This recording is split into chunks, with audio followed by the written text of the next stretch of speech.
Salut les peintouilleurs! Bienvenue sur cette nouvelle vidéo de peinture pendant laquelle on va peindre un métal non métallique, donc un NMM vert. Vert costaud, vous allez voir un vert bien fluo, bien acide, bien granit, qui sera bien flashouillous comme je les aime. Donc il pourra très bien convenir pour du métal non métallique ou pour de la pierre un petit peu magique, notamment pour de la malpierre par exemple, pour des scaven, quelque chose comme ça, vous verrez que ça devrait très très bien fonctionner.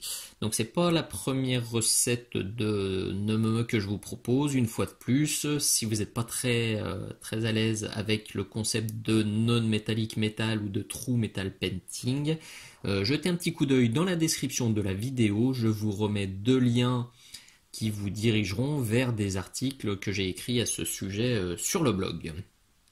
Donc, alors aujourd'hui, j'ai pas d'exemple à vous montrer pour le résultat final, tout simplement parce que j'ai pas encore peint. Vous voyez, la lame elle est là. Par contre, je vous donne la recette. Euh, on aura du bleu marine foncé dans les ombres, on aura du Scurvy Green de chez Gamecolor, on aura du Warpstone Glow, du Jungle Green juste ici, et du blanc cassé. Donc vous le voyez, moins de Games Workshop sur cette recette, pour vous montrer que je peux aussi et que j'aime aussi utiliser d'autres gammes. Voilà, comme ça vous avez tout sous les yeux, pas besoin de regarder la vidéo en entier. Et bah c'est parti, il n'y a plus qu'à peintouiller. Voilà le cobaye du jour. Donc c'est un bras plus une épée un peu biscornue de Skaven qui m'a été envoyé par Mathieu. Donc un grand merci encore à toi Mathieu pour ce pitou, enfin pour ce rabio et pour les petits pitous que tu m'as envoyés. Ce sera fort utile. Et si vous aussi vous avez des rabios ou des figurines qui traînent chez vous que vous n'utilisez plus et que vous ne pensez pas utiliser, eh ben, n'hésitez pas à m'envoyer un petit message via le formulaire de contact de la boutique ou du blog. Je me ferai un plaisir de vous en débarrasser pour proposer des nouveaux tutos. Voilà, merci beaucoup Mathieu. Donc aujourd'hui, on va peindre cette arme que j'ai basée en Scurvy Green, donc ou en vert carapace. Là, c'est le pot Valero. Si vous prenez le vert carapace chez Prince Auguste, ce sera toujours Gamecolor, mais ce sera pas 72027, ce sera PG 027. Ce sera exactement la même chose. Alors aujourd'hui, je pars sur une base un petit peu plus foncée que d'habitude. Souvent, 9 fois sur 10, je pars sur une base moyenne, que j'ombre une fois ou deux et que j'éclaircis une fois ou deux. Aujourd'hui, j'ai décidé de vous montrer une méthode un peu différente. Pour vous montrer qu'on peut tout à fait bidouiller les recettes que je propose et qu'une fois de plus c'est pas des recettes universelles ou figées et qu'on peut très bien faire autrement pour avoir des résultats tout à fait sympathiques. Si la méthode base plus deux ombres, plus deux éclaircissements, elle vous plaît pas, et il faut pas hésiter à faire autrement avec les mêmes pots ou avec d'autres pots et vous pourrez très bien obtenir quelque chose de sympatoche. Donc, base de Scurvy, qu'on va quand même ombrer. Alors on va ombrer et nuancer en un seul passage avec du bleu marine foncé de chez Prince Auguste. J'aime bien dans mes métaux un peu exotiques rajouter des nuances sympathiques parce que c'est le gros avantage d'une MME, c'est qu'on peut s'amuser, on peut faire toutes les teintes de métaux qu'on veut, donc pour les univers fantastiques, c'est du bonheur. Donc là ce sera un métal vert violent, plus des ombres légèrement bleutées. Donc le bleu marine foncé, vous le voyez, il est là, je le dilue pas mal. Voilà. Nouveauté aujourd'hui, vous voyez, on me le demande souvent, qu'est-ce que tu fais sur ton sopalin? Alors je fais rien de magique, donc je vous le mets quand même cette fois à l'écran. Je le ferai pas à chaque fois parce que je trouve que ça surcharge un petit peu l'image. Mais bon, là c'est une toute petite pièce, le tuto est assez simple, donc je me permets de rajouter le sopalin pour que vous voyez bien ce qui se passe. On y va, le mouvement il est là. Je tourne et je décharge mon pinceau et je vais tirer mes pigments. Enfin là en l'occurrence je les pousse dans les ombres. Donc l'idée c'est que la lumière va taper comme ça, donc on aura cette zone là qui sera très claire, donc là clair à très clair, cette zone là sera moyenne à claire, et cette zone là sera bien foncée jusqu'à on va dire moyenne à peu près, pour faire quelque chose de bien magique et surtout de bien contrasté. Donc vous le voyez, là j'en mets en bas, je décharge mon pinceau et je repars ici. C'est des voiles qui sont très fins, donc ça sèche assez vite, mais évidemment vous allez m'entendre souffler 600 fois pendant ce tuto. Vous voyez le principe. Hop. Donc je l'applique, j'en dégage du pinceau et je viens flouter la transition. Il y a un petit poil disgracieux qui s'est mis, c'est pas grave. Il est où? Il est encore là. Ça c'est toujours pénible. La petite poussière pénible qui vient se caler l'eau, il faut pas. Je sors juste le temps de voir s'il est parti. Et non, il est encore là. Alors, dégage. Je vais l'avoir, ne vous inquiétez pas. Ah, sale bête. Du coup, je vais refaire un passage là-haut. Là, on commence à bien voir les ombrages et les nuances. Et puis, je vais refaire quelques petits passages en bas pour avoir quelque chose d'équivalent. J'ai pas trop forcé sur le bleu. Vous le voyez, il est ici et il est ici. Ça reste subtil. Si vous voulez un résultat plus sombre pour un métal plus lourd, vous pouvez très bien charger encore plus. Ça, c'est vraiment selon vos goûts. Je l'explique bien dans l'article. Hein, pour un non métallique réussi, ce qui compte, c'est d'avoir un gradient de couleur vraiment fort. C'est-à-dire qu'il faut aller très sombre jusqu'à très clair. Et pour que ça marche, il faut que la distance sur laquelle on passe de sombre à très clair, elle soit courte. C'est pour ça que là, ça va être très clair. Et là, ce sera très sombre. Vous voyez, on aura vraiment un contraste qui sera fort. Vous voyez, on va bidouiller un petit peu à droite, à gauche. Et plus vous insistez sur les ombres, plus votre métal il aura l'air lourd, plus il sera ancien. Donc il faut là encore bidouiller pour trouver le résultat qui vous plaît. Et surtout, chercher des images d'inspiration sur internet, hein, sur différents, soit des images réelles, ça peut être des armures ou des armes réelles, soit des illustrations ou des figurines. Ce sera toujours plus simple à faire que si vous partez un peu freestyle.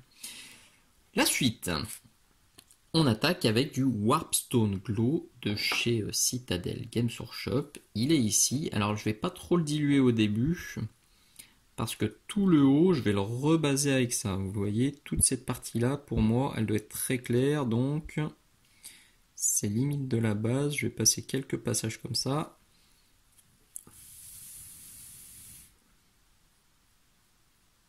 Je tire quand même vers le haut. Laisser sécher gentiment. Et sur le bas, par contre, je vais diluer un peu plus. Et commencer à travailler ici. Donc je pose un voile, je décharge mon pinceau et je pose un autre voile un peu plus clair.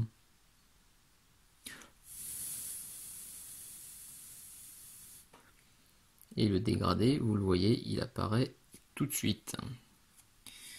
Donc ça me confirme que là-haut, je veux être vraiment très clair. Ah oui, il ne faut pas oublier le bas là aussi. Je vais venir éclaircir à l'opposé de mon ombre très forte. Je vais venir éclaircir ici. Pour là aussi donner un effet un peu étincelant. Qui ira bien. Donc sur les épées un peu tordues comme ça, faut un peu réfléchir à comment vous allez poser votre lumière pour que ça fonctionne. Ça doit pas ça se peint pas comme une épée toute simple, double tranchant comme je vous ai montré sur le tuto du métal non métallique couleur acier, un peu plus classique. faut essayer de réfléchir pour optimiser un petit peu les volumes et la sculpture. Là, vous le voyez, je commence à avoir pas mal de traits de pinceau comme ça. Donc là, je vais prendre côté dilué, je vais diluer encore un peu. Là, je rajoute un peu d'eau. Hop. Et là, je vais passer un glacis très léger dans l'autre sens. Pour gommer les traits de pinceau. Je suis parti, quand je dis dans l'autre sens, les traits étaient comme ça. Donc là, je suis parti perpendiculaire pour effacer les transitions un peu ratées, un peu vilaines. Donc ça aussi, je l'ai déjà évoqué dans une vidéo sur les comment gommer les vilaines transitions. N'hésitez pas à aller la regarder. Perso, je trouve que c'est une des plus utiles que j'ai fait jusqu'à présent. Parce que c'est vraiment la question qui revient le plus souvent. Et pour le coup, là, j'ai eu des très bons retours sur cette vidéo. Donc a priori, elle vous a bien servi. Voilà, donc là, je vais faire ça encore 3-4 fois, je pense, jusqu'à obtenir un résultat qui me plaît bien. Une fois que j'ai fini avec mon Warpstone, voilà ce que j'obtiens. Donc, comme je vous l'avais annoncé, j'ai bien forcé sur le haut. J'ai aussi repris l'arête ici, le fil ici, et cette petite zone ici. Donc, il est maintenant temps de rééclaircir. Alors, au tout début de la vidéo, je vous avais annoncé que j'allais éclaircir avec ça. Donc pour tout vous dire, il est ici et j'ai tourné la séquence d'éclaircissement avec en travaillant toute la partie du haut et le résultat était super satiné, ça brilletait et personnellement je déteste quand ça brilleute. Donc j'ai tout repassé avec mon Warpstone et je vais partir avec le classique Mood Green. Je voulais utiliser le Jungle Green parce qu'il est un peu plus fluo, un peu plus clair que le Mood Green. Mais je ne sais pas s'il a juste besoin d'être beaucoup plus mélangé ou si j'ai un pot qui est un peu buggé. Mais bon, je vais pas me battre pendant 3 heures. J'ai le Mood Green à disposition. Il fera parfaitement le job. Il est ici. Tac. J'ai voulu varier un peu et mettre un peu d'Army Painter. Bon, bah ce sera pas pour ce tuto là. Mood Green. On y va, je le pose là-haut, j'en retire et je repars d'un petit peu plus bas en appuyant pas trop pour pas retirer ce que j'ai posé là-haut. Voilà, et j'arrête. Sinon, je vais passer 60 passages et je vais arracher ce que j'ai fait. C'est pas le but. Pendant que ça sèche, je vais reprendre le fil de mon épée, comme ça, gentiment. Je vais reprendre le fil qui est là-haut. Voilà. Alors là, il y a une démarcation qui n'est pas très jolie, c'est normal, c'était le premier passage. Donc là, je dilue un peu plus. Je décharge bien mon pinceau. Alors, vous ne le voyez pas, mais quand je décharge mon pinceau, je fais ce mouvement-là, en fait. Et en tournant, ça refait en même temps la pointe. Je le fais vite maintenant parce que c'est une habitude. En fait, vous avez juste à tourner un petit peu entre vos doigts. Ça décharge le pinceau et en plus, ça vous refait une jolie pointe. C'est le double effet qui se coule. Et là, je vais repasser un glacis pour bien lisser les transitions. Bon, ça, je vais encore bien l'éclaircir, hein, donc je m'inquiète pas de trop. Je vais aussi reprendre cette zone-là légèrement.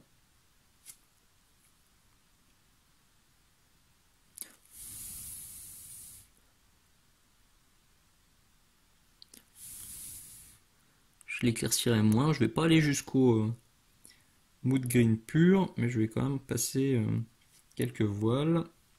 Et évidemment, là en bas. Donc avec le Warpstone, j'étais remonté à peu près jusque là. Avec le Mood Green, je vais rester plutôt sur le bas. Vous voyez, je bosse juste avec le plat du pinceau pour choper les petites pointes. Ouh, et j'étais presque sorti. Hop. Je vous fais encore 2-3 passages. Je pense que vous avez compris l'idée. Il va aussi falloir reprendre le fil. Ça, c'est une des étapes que je déteste. Mais il va falloir y passer. Hop, je décharge et je repars. Voilà. Et évidemment, c'est une épée qui est métallique, donc je vais pas me priver pour faire des petits impacts, hop, des petites balafres, des petits coups à droite à gauche, comme si elle avait servi au combat.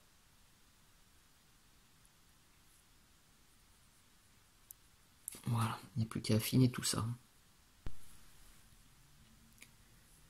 Arrivé à ce stade, on a une lame verte qui est tout à fait convaincante, qui fait parfaitement le job, mais on n'a pas encore du métal. Pour avoir l'effet métallique et le trompe-l'œil métallique, il faut monter maintenant jusqu'au blanc. Je vais pas y aller tout de suite au blanc pur, parce que c'est un peu risqué, il y a quand même une grosse différence entre le mood green et le blanc. C'est un coup à faire quelque chose de crayeux et de pas très joli, donc je vais faire une étape intermédiaire avec un mélange de mood green et de blanc cassé. Je fais pas du mood green plus du blanc, parce que l'idée sur ce tuto, l'idée sur cette lame, c'est d'avoir quelque chose de vraiment pétant, quoi, de bien saturé, de bien flashy. L'avantage de l'ivoire ou du blanc cassé, c'est qu'il contient un petit peu de jaune. Donc il va bien réagir avec le mood green qui est un vert, un vert pomme bien flashy aussi. Ça fonctionnera mieux, en tout cas moi je trouve que ça fonctionne mieux, ça garde l'aspect un peu, je vais dire acide, même si vert acide, je sais que ça n'existe pas forcément. Je pense que vous voyez ce que je veux dire, ça garde ce côté flashy jaune qui fonctionne très bien. J'ai déjà vu des non métalliques donc en mood green éclaircis carrément avec un jaune vraiment pétant, voire un jaune fluo, et ça fonctionnait aussi très bien. Bon, là je vais rester un peu plus classique. Déjà ce mélange 50-50 mood green et blanc cassé que vous voyez ici, il va me permettre d'éclaircir un petit peu et de me rapprocher de l'effet métallique que je veux vous montrer. Donc il est là. Je remets mon sopalin ici. Je vais diluer un petit peu. Youp. Et je vais commencer gentiment en regardant comment ça fonctionne sur la tranche. Moi ça me va. J'en reprends, j'essuie de nouveau. Je vais me reprendre cette tranche aussi. C'est une phase de test, hein. Ça aussi, si vous regardez mes vidéos, je le fais souvent pour voir un peu comment ça fonctionne, si c'est pas trop violent, si ça passe, s'il faut faire une étape intermédiaire ou si je peux y aller, hein, tout simplement. Donc là, ça me semble bien. Donc je vais diluer un petit peu plus. Là, c'est un peu trop. Là. Hop. Je décharge bien et je commence à passer des voiles sur le haut. Donc j'en dépose, j'en retire. Je pars d'un peu plus bas.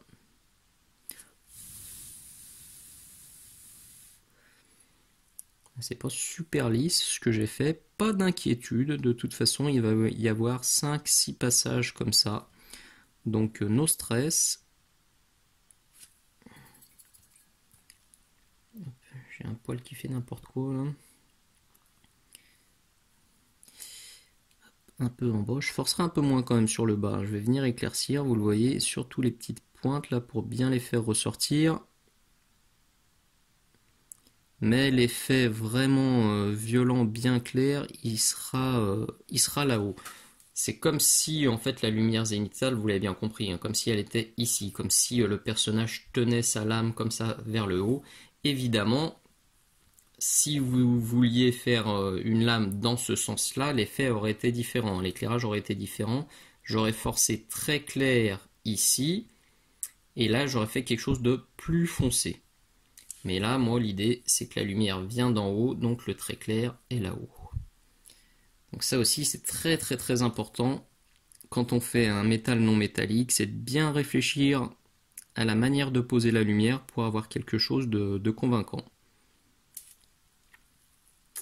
Donc ça, c'est fait.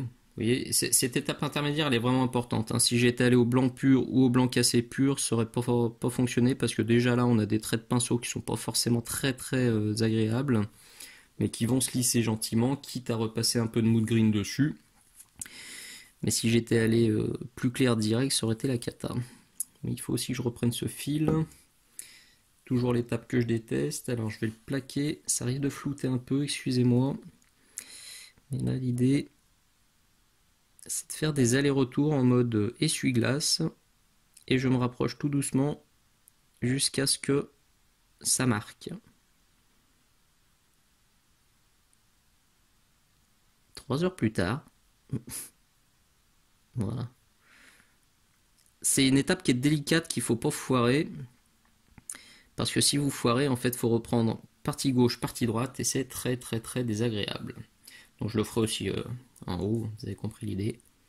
Et là, je vais simplement repasser des voiles pour avoir un dégradé bien propre sur le haut pour préparer ma prochaine étape. Évidemment, je vais reprendre le fil et vous vous en doutez, hein, je vais reprendre quelques petits éclats de peinture en mode Battle Damage. C'est comme l'essuie-glace, j'y vais, je suis assez loin, je me rapproche. Ah, voilà, il y a un petit poil au bout du pinceau. Hop là, c'est pour ça que ça marchait pas. J'en reprends. J'essuie bien. Et voilà. On a un petit trait que je viens accentuer. Voilà, il n'y a plus qu'à répéter ça plusieurs fois jusqu'à ce que vous soyez satisfait du résultat. Si vous voulez obtenir une lame en émeraude, en pierre précieuse ou en malpierre, vous pouvez tout à fait vous arrêter là parce que là, ça fonctionne.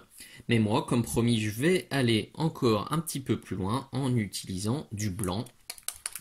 Celui-ci de chez Army Painter. Vous entendez la petite bibille en acier inoxydable qui va bien à l'intérieur. Hop. Et je vais donc pousser les derniers éclats de lumière. Alors je vais pas forcer à mort non plus parce que là le résultat il me plaît bien. Mais je vais quand même reprendre surtout les arêtes et puis les derniers petits éclats pour renforcer l'impression de métal. Hop. Voilà, là en dilution, je pense qu'on est pas mal. Alors, je m'installe bien. C'est la phase la plus délicate hein, parce que les petits éclats de lumière ils sont importants, donc faut être bien calé. Là, j'ai les deux poignets qui sont bien calés sur la table pour pas trop trembler. Donc ça me permet de reprendre gentiment le fil. Là, direct, il y a un éclat là-haut, donc je peux le renforcer tout de suite avec un petit éclat de blanc.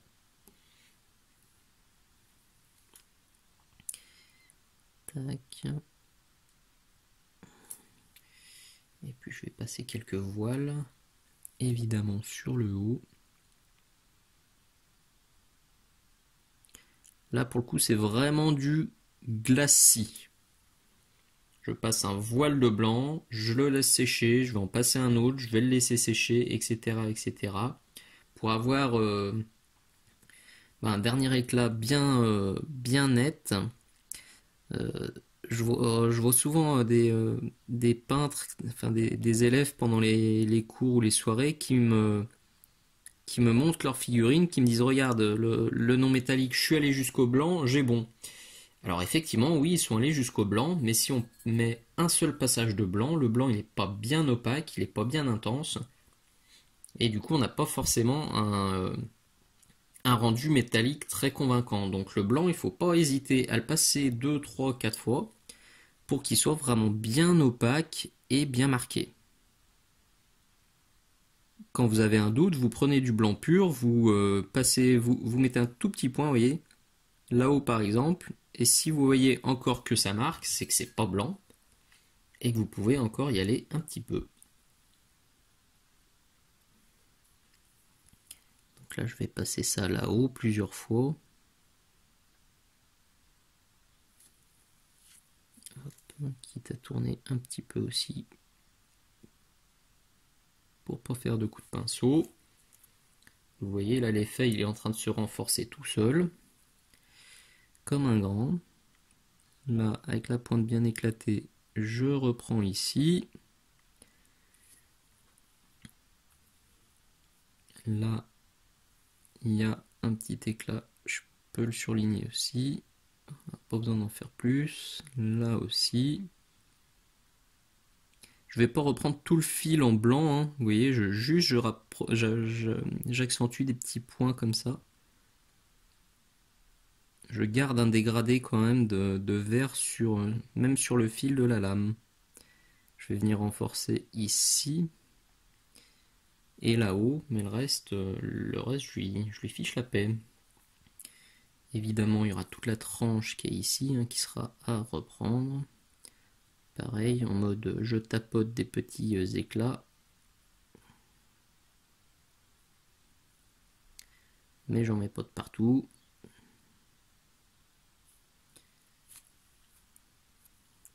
C'est encore le moment pour renforcer quelques-uns des battle damage. Celui-ci par exemple, je peux très bien en reprendre un autre. Oui, il faut se méfier quand même, il ne faut pas en faire trop, sinon... Après, c'est plus une lame qu'on a, c'est une grille de sudoku, donc... c'est important d'en faire, enfin moi j'adore les battle damage, j'adore en faire. Mais, des fois, il faut savoir s'arrêter. Voilà, là on commence à pas être mal, là-haut. Donc je vais refaire ça, ouais, je pense encore une fois de plus, et je pense que je pourrais m'arrêter. Et nous voilà au bout de ce nouveau tuto.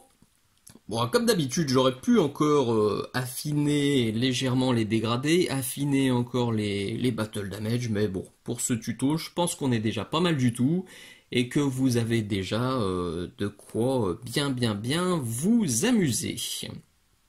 Cette vidéo, c'était de nouveau une avant-première Patreon, donc mes abonnés l'ont vu il y a 2 mois. Donc je vous remets le lien ci-dessous, et si vous voulez voir ce que je propose sur ma page, n'hésitez pas à venir faire un petit tour. J'espère que ce tuto vous aura plu.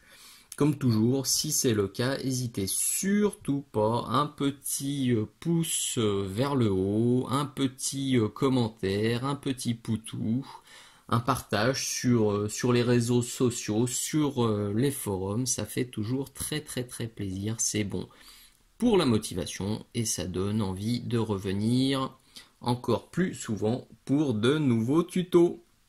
Merci d'avoir regardé, à très bientôt, ciao ciao.